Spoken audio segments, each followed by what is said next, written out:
साथीहरू, मैले चाहिँ आज बिरयानी बनाउन लागेको। यसको लागि चाहिँ थोरै चिकन लिने, अनि यसमा चाहिँ तपाईँले नुन, बेसार, खुर्सानी, अनि धनियाँको धुलो, लसुन अदुवाको पेस्ट राखेर चाहिँ यसमा मजाले मसला, बिरयानी मसला, अनि त्यसपछि कश्मिरी लाल मिर्च र थोरै दही पनि राखेर चाहिँ यसलाई चाहिँ अनि हल्का हरियो धनियाँ काटेको त्यो राख्ने, अनि यसलाई मजाले चाहिँ मुस्ने, यसलाई मजाले चाहिँ सबैतिर लाग्ने गरी मुछेर चाहिँ म्याग्नेट गर्न छोडिदिने एकछिन। अनि त्योसँगै यता मैले चाहिँ यहाँ प्याज, टमाटर र धनियाँ काटेर रेडी गरेको छु। अनि यता खडा मसला पनि रेडी छ। अनि यहाँ कुकर बसालेँ मैले।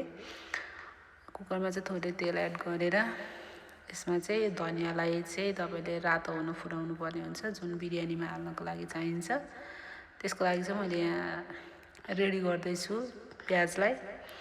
यता सँगसँगै मैले भाँडामा चाहिँ चामल पकाउनको लागि पनि रेडी गरेँ, पानी, तेजपत्ता, घिउ, अनि त्यो खडा मसला राखेर चाहिँ, अनि यहाँ सँगसँगै यता प्याजलाई पनि चलाइरहेको छु। यसलाई रातो हुन्जेलसम्म गर्नुपर्ने हुन्छ। यता पानी तातो, चामल पनि एड गरेँ। यहाँ प्याज पनि रेडी भयो। प्याजलाई चाहिँ झिकेर साइडमा राखेँ। सँगै त्यही कुकरमा चाहिँ अब चिकनलाई पकाउनको लागि चाहिँ यहाँनिर तेजपत्ता, खडा मसलाहरू, थोरै जिरा राखेर मैले फुटाएँ। यहाँ चामल हेरिरहेको छु। सँगै यहाँ मैले अब चिकनलाई चाहिँ एड गरेँ।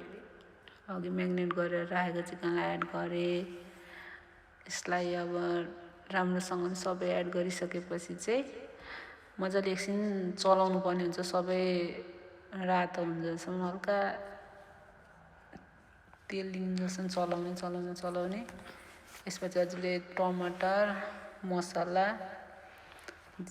अनि यहाँ चामल फेरि कतिको पाएको भनेर मैले चेक गरिरहेको छु। यतिको भएपछि हुन्छ। अनि यहाँ चिकनलाई चाहिँ यतिको भइसकेपछि चाहिँ अब यसमा चामल हो। अब चाहिँ चामल लगभग रेडी भयो। मैले यसको पानीलाई चाहिँ तर्काएँ।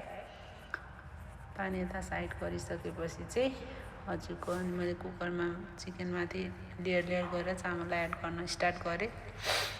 चामल एड गरेँ, एक लेयर गरिसकेपछि त्यो माथि हल्का अब त्यो अघि भुनेर राखेको प्याजलाई मैले एड गरेँ। त्यो माथि फेरि चामल फेरि एड गर्दै यसलाई लेयर गर्दै एड गर्नुपर्ने हुन्छ।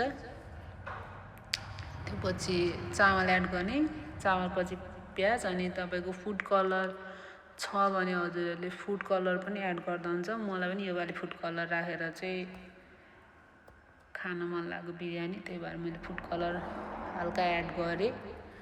फुड कलर धेरै एड गर्न, हल्का मात्रै। अनि यतिको भइसकेपछि चाहिँ काजुलाई पनि एड गरेँ, अनि स्याफ्रनलाई पनि। प्याज फेरि लास्टमा राखेर चाहिँ हजुरले चाहिँ अनि हल्का अब कलर नपुग्ला कि भनेर मैले हल्का थोरै राखेँ। अब यसलाई दम लगाउनलाई बिर्को लगाएर एक सिटी लगाइदिने। अनि हेर्नु बिरयानी, वाउ कस्तो दामी कलरवाला बिरयानी कस्तो राम्रो हुन्छ है सादाभन्दा।